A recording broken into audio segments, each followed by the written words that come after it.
At Kai Cenat's New York City large gathering, the police were quickly overrun as the mob took over the city. And without the cops, food trucks get ransacked, as this street vendor actually gets attacked and robbed. Why do you do that to him? Yo, chill. Yo, chill.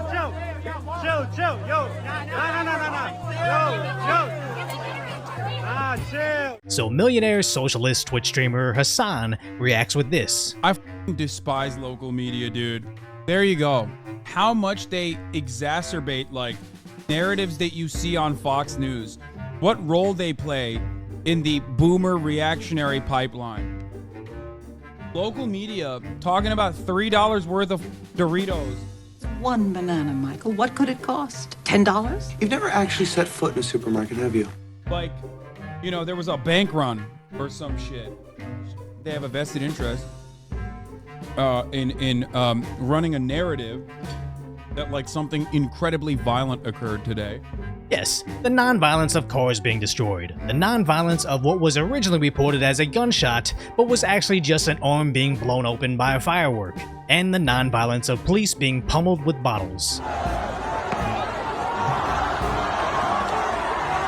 Now, I normally wouldn't pay any attention to the literal embodiment of an oxymoron, like streamers that live in million-dollar mansions taking money from people that don't live in mansions, all while preaching how great socialism would be. But the day of Kai's riots, I actually predicted Hassan's reaction. And at this point, I actually wonder if I'm the fool here, because if I was a left-wing YouTuber instead, I wouldn't need to gather all this video evidence, dig deep into what's hidden in the mainstream media news articles, and try to present concise, rational responses to what's really happening in the world, when I could just lie. And here's the thing. I criticize the hypocrisy of Hassan, but almost out of sheer jealousy. Here I am, struggling in my tiny LA apartment, recording demonetized videos in my kitchen, trying to bring truth to the people that don't want to spend hours sifting through social media and news outlets to try to piece together whatever reality we can. Because I know what Hassan's problem here is. He absolutely has no concept of what life is like for the working poor, living check to check, always on the brink of bankruptcy. Does he know the profit margins of a food truck or a street vendor in New York City? Does he know the anxiety of going back to a job that you just got attacked at? Absolutely not. And you can tell because he basically mocks the working man being attacked by the mob,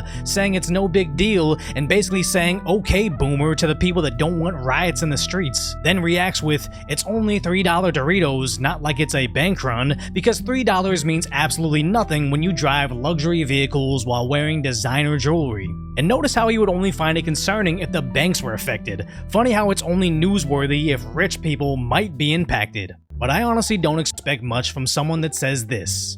You only see the looting of Target. You don't see the redistribution of the goods that they took from Target back to the community. Yeah, all the looting of TVs and sneakers were directly redistributed back into the community. Never mind the fact that looting and theft actually closed down stores in poor communities that Hassan doesn't live in. Never mind the fact that those closures are only eliminating jobs that Hassan would never do. Never mind the fact that that looted merchandise gets fenced online, where places like Amazon get a nice cut of those goods being resold over the internet, the same Amazon that conveniently owns Twitch, where Hassan also makes his millions. But none of that is relevant because I'm not talking to him. I understand there is a hierarchy to the internet. A small YouTuber like me doesn't have relevance at their scale. The same way I'll do commentary on Joe Rogan or Tim Pool, but not channels with 1,000 subs just starting out their YouTube journey. Because for him to even acknowledge me and my argument shows 1, there's validity to my logic, so he needs to get a spin on it so he can reassure his audience on what they should think. But 2, small channels with good points can actually derail the narrative that they are carefully curating with censorship.